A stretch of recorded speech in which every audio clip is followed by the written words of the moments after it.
Wow, here we go. Oh boy. Uh those fun minutes right before the webinar starts. Hey, this is real exciting. Thanks everyone for jumping in. What's the most painful fee that's happened in the last month or two? Is it the low inventory fee, or is it the inbound placement fee, or is actually, and if you want to throw in the curveball that just like advertising is actually the fee that is the most painful.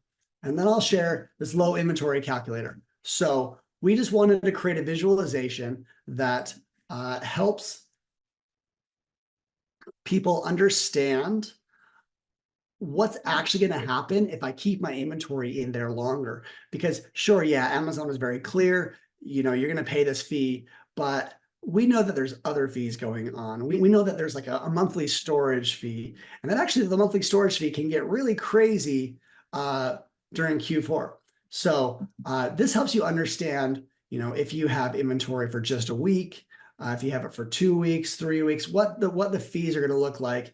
And then Q4, this jumps up real quick. And so, I guess ideally this new, to avoid paying storage fees, you really want to have about 29 to 40 days of inventory.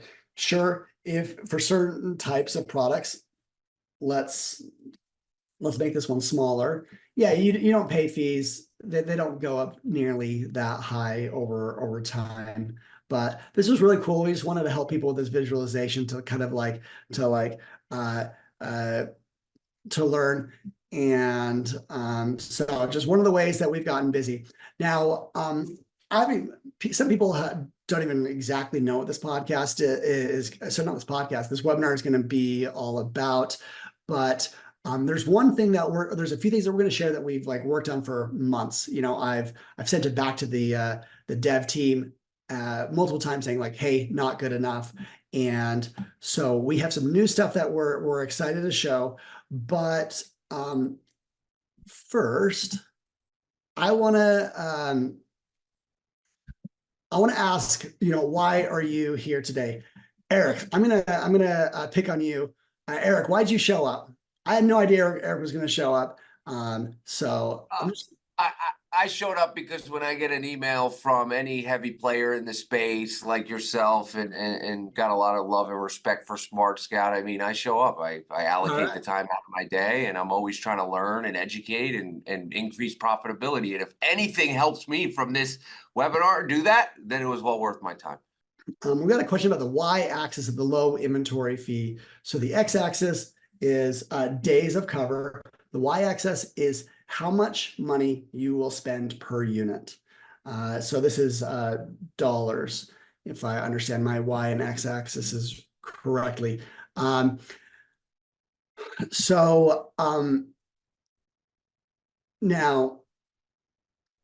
I think we can all agree that there's a few things that we always want to get better at. Becoming an Amazon expert, really understanding different markets. We want to research our competition. We want to know how to beat them. Then always, I think everyone wakes up and they want more revenue. In any business that you're a part of, that's the first thing that we get excited about. That's why any agency is always most hungry for their next client. We have sellers are looking for the next winning product or idea that can bring them sales, because we get addicted to this thing called business. We get addicted to this revenue, and we like to see those charts, those lines go up. Now, so I launched SmartScout about 3 years ago in a very similar webinar to this, and we actually had 75 paying users on day one. Now we got to we're over 3,000, and what really got us here. So just going to set a frame. Our brands tool was really what got us here. If I just do a refresh, we're going to see that there's 1.3 million brands on Amazon, and this was kind of the unlock. As a seller, I wanted to know, where should I spend my time? And so we built this brands tool. And then we're like, well, let's take it one step further. And we built a subcategories tool where every single subcategory, we can get lost, kitchen and dining.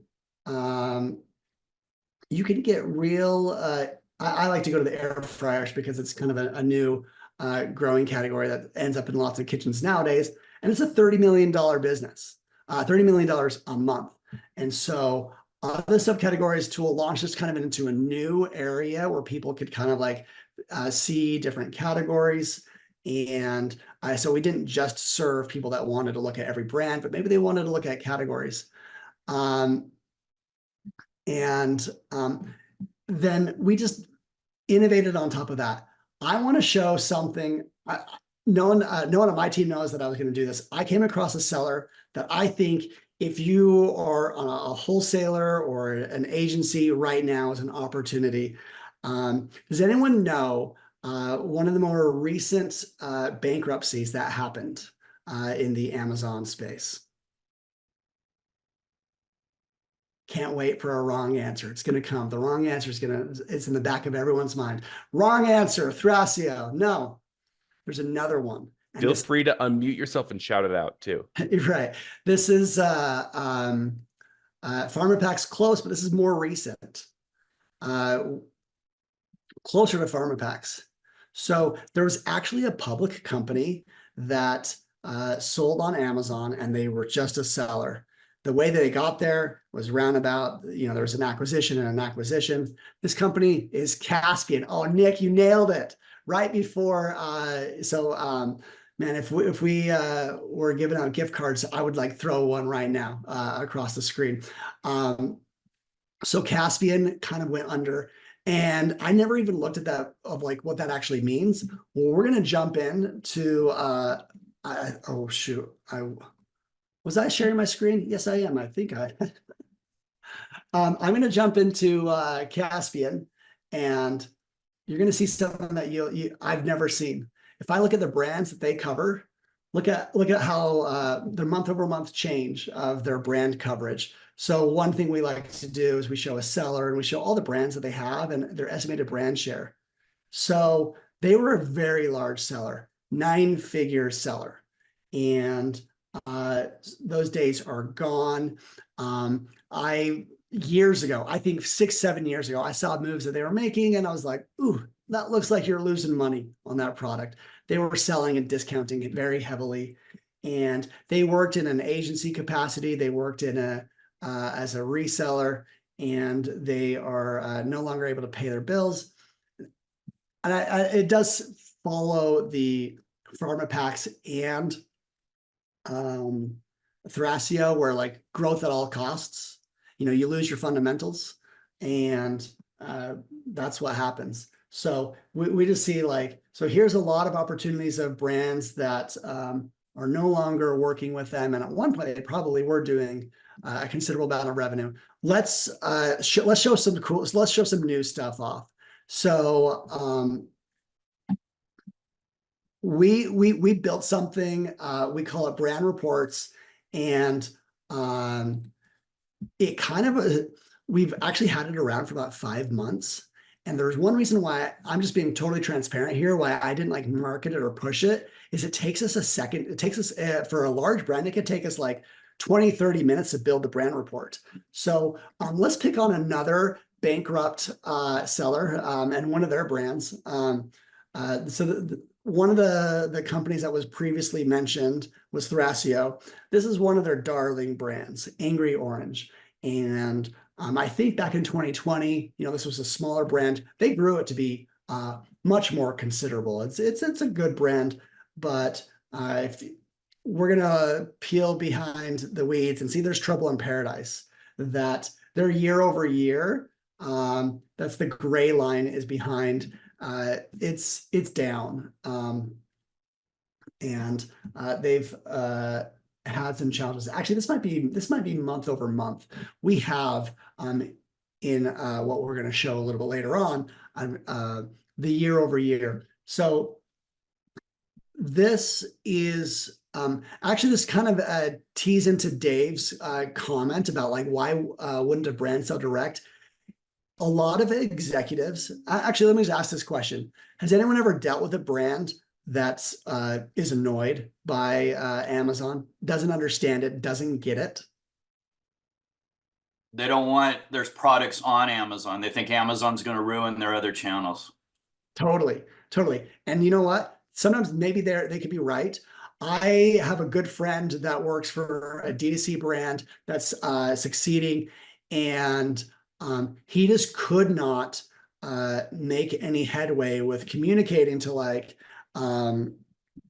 to his bosses, like, there's an opportunity on this channel. You don't understand, like, we're like a drop in the bucket, and there's people here that are like literally doing 50 to 100 million dollars a year, the brands that he was competing against. And what we designed this report, we kind of think it as like an executive report, something that like a person that doesn't care about Amazon can, like, we want to give them data, say like, oh, I get it. This is like a shopping mall. I've got my store across the way. There might be another store. So we have, I could jump into every little thing here, but then we'd be here for too long. I want to give you guys as much value and get you back into building your business as fast as possible. So we have market share on their top categories. Looks like they dominate a category. They have 86% market share. And then we show their largest market and who they are competing against. Nature's Miracle. Looks like there's been some up and down there. We take their top product and then we show their top competing product. So this Rocco and Roxy supply has a slightly higher sales rank.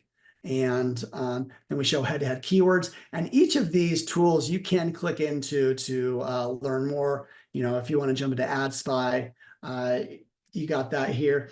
And so this was the brand report. So there is, if you go to smartscout.com, brand reports, this is actually currently the only free way to get into SmartScout. And it drops you right off to get some brand reports, and you could get a few free ones. If you're already a user of SmartScout, you don't have to worry about that. I'm throwing that in the chat.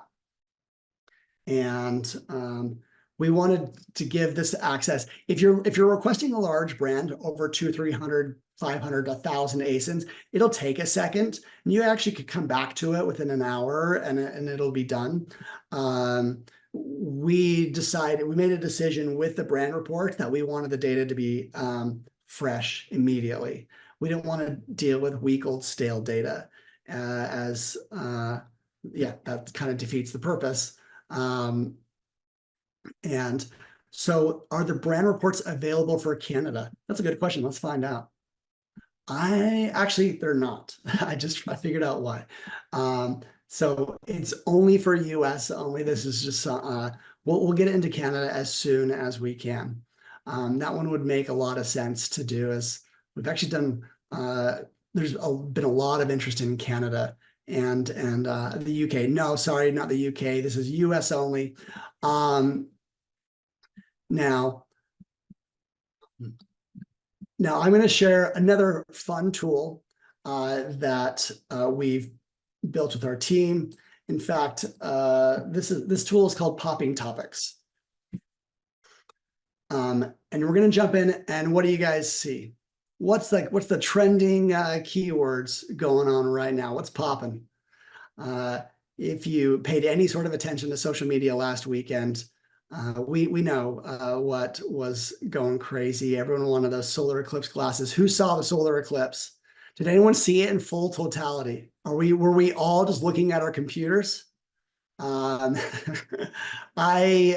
was actually I was on vacation with my in-laws in Arizona. I was golfing, and it got a little bit colder and a little bit darker, a little more gray. We didn't get it totality, but I was outside during that time, fortunately. Yeah, all the skies were too cloudy. Shoot, I could even go on. My sister flew to Austin, Texas. It was too cloudy, so they drove to Arkansas to finally be able to see it. So there's some crazy people. There's enough crazy people that, like, we could see in the data that they moved the needle on Amazon. And so you can change the time frame of when these keywords went off. You could look in specific categories. We excluded all the media categories because we found that like movies just dominated all the search trends. But you can unselect all. You can look at home and kitchen and see what the trending keywords in home and kitchen are.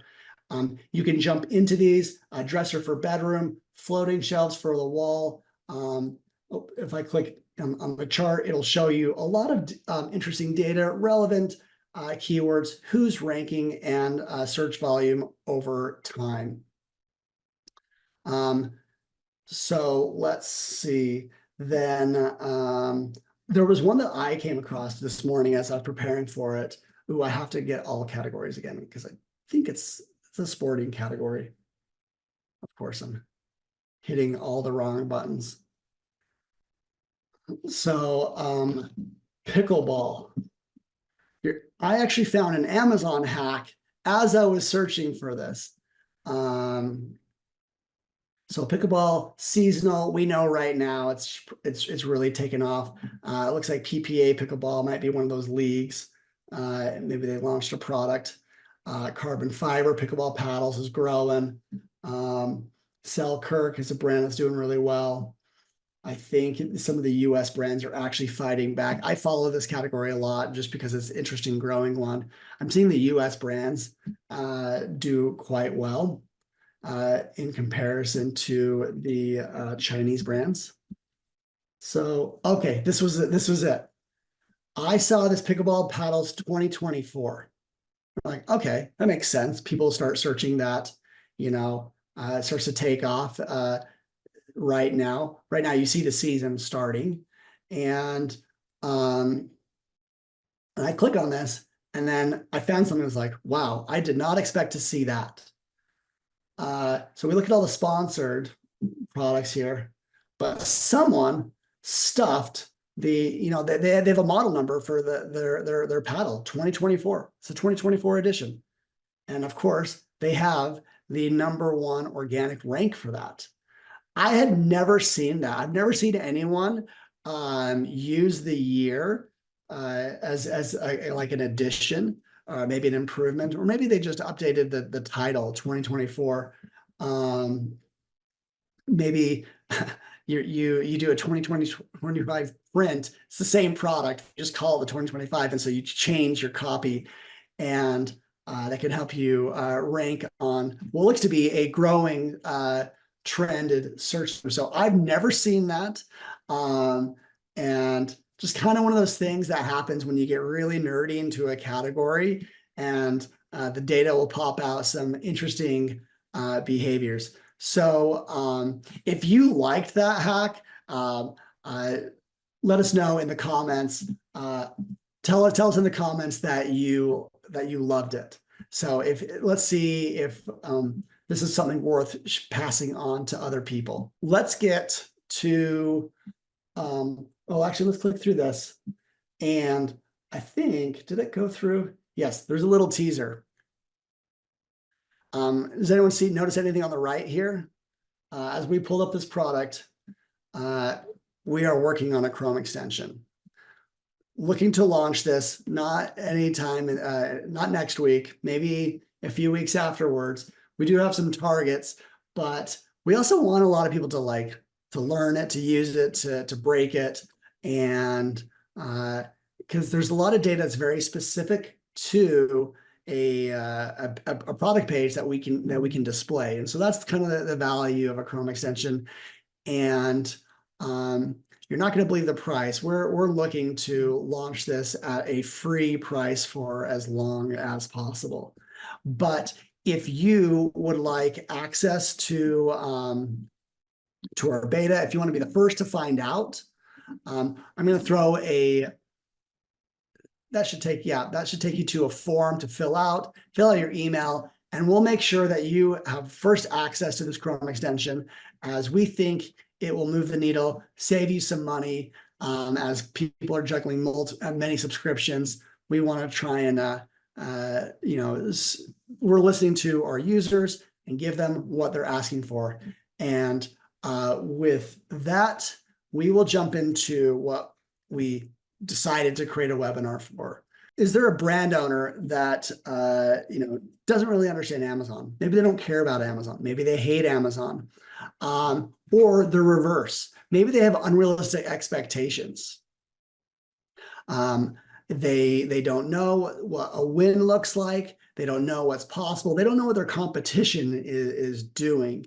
It is often hard to communicate with brands the real picture. I think if you're on this webinar, I'm going to guess you know a thing or two about selling on Amazon, the opportunity, how a brand can best position themselves, how you can work with brands, or if you probably have an idea on your competition and the tricks that they pull. If they're sliding in 2024 in their titles, you probably already saw that.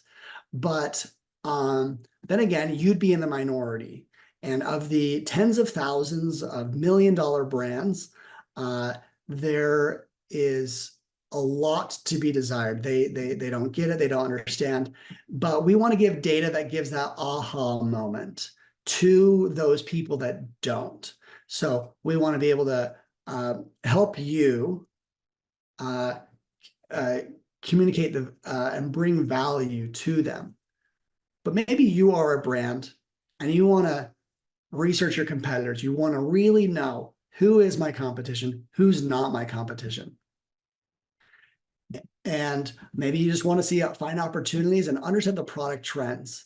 So that's why we've done a full revamp of our top tier tools. We designed this webinar to be, we designed it to be for very experienced sellers. That was very clear. Like if you're doing over $2 million a year, like that's a good starting point for who can take the most out of this, because you'll be able to be thinking big picture. So I think it's better than the brand reports. Brand reports is a good starting point, but we have done a full refresh on our scope tool, and it looks cleaner than ever. And the data, we've worked tirelessly to make sure that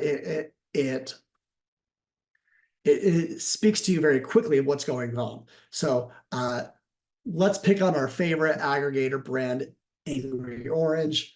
We see that the year-over-year trend, they're looking down and to the right. I've seen this happen for a while, as this has been a brand that we've developed around for obvious reasons. It's a great product. It's good branding, but maybe they were too reliant on PPC.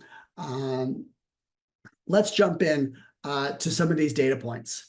And so we want revenue. You can look at it month over month or week over week, and we have a content score. This is where we look at all of their ASINs, look at their content, look at their reviews, and make an assessment on a scale of 1 to 10, and to see. It's one thing to see a data point.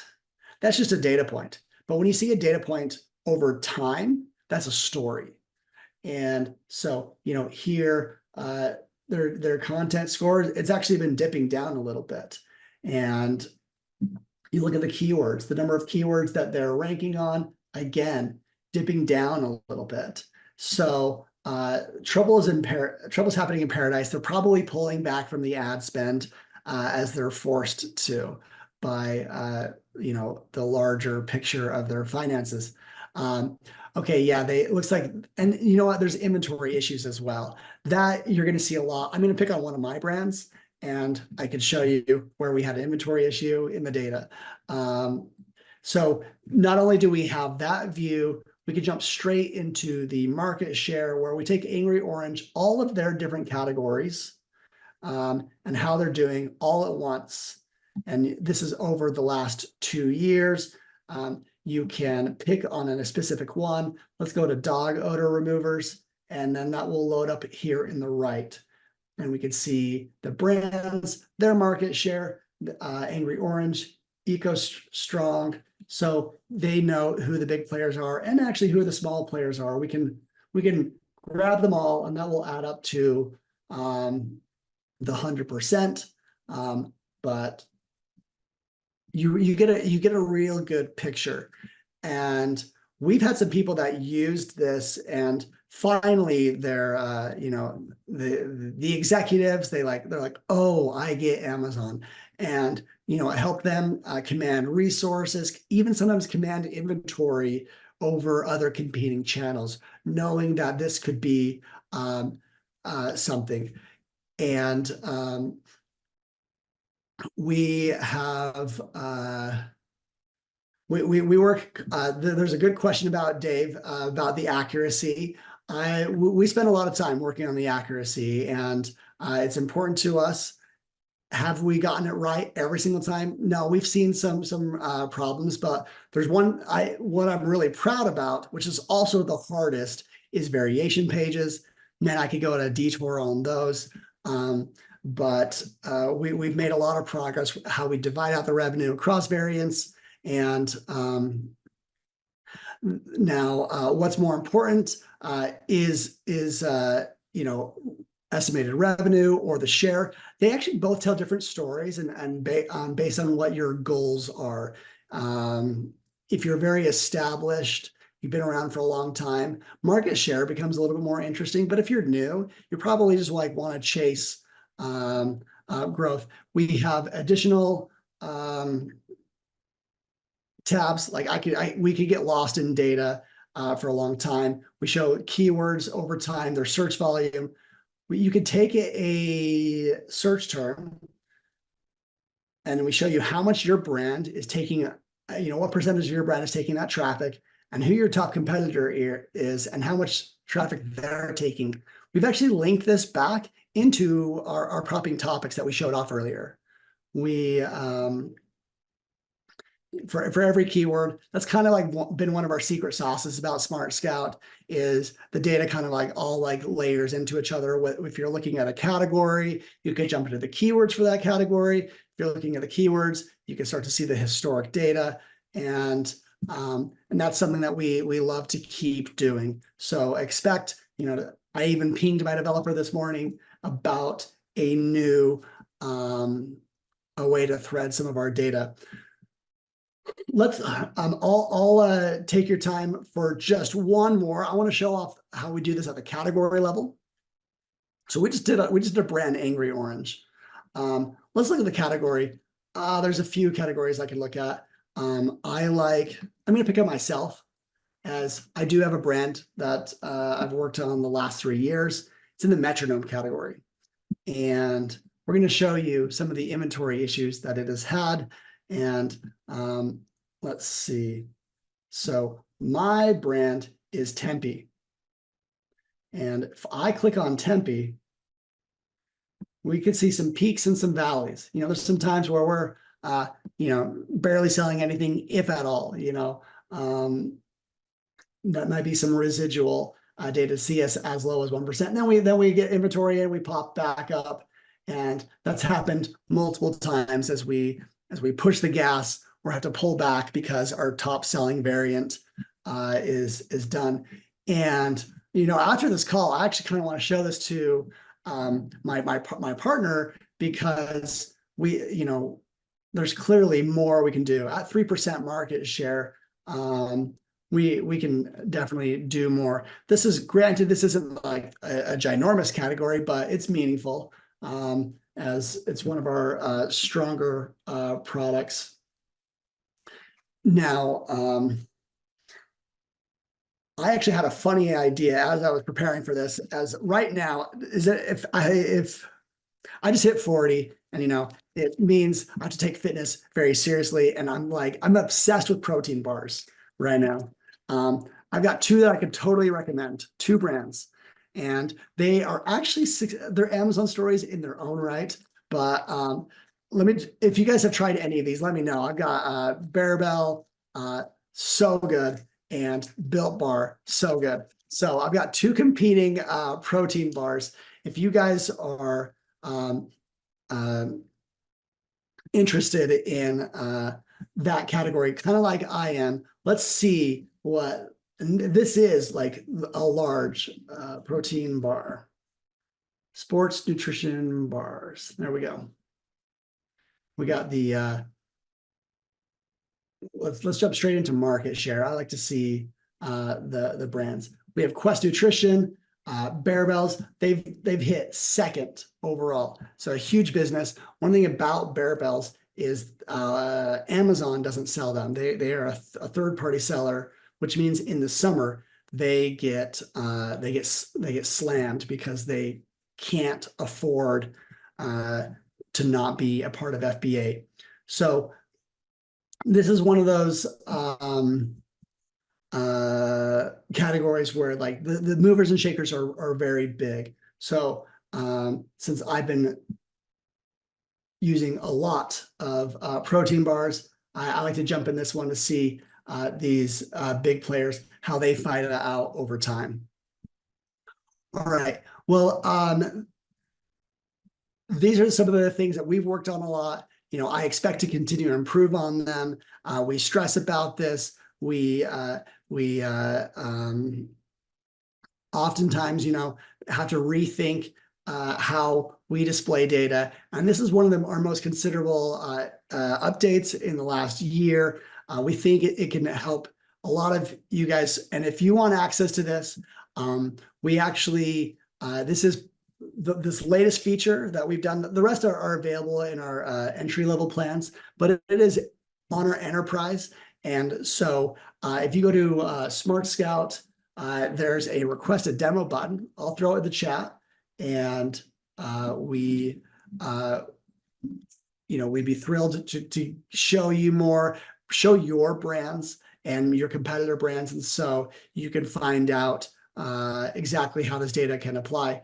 And so that's, thank you guys so much for coming on. It was a lot of fun to see some familiar faces, and excited for how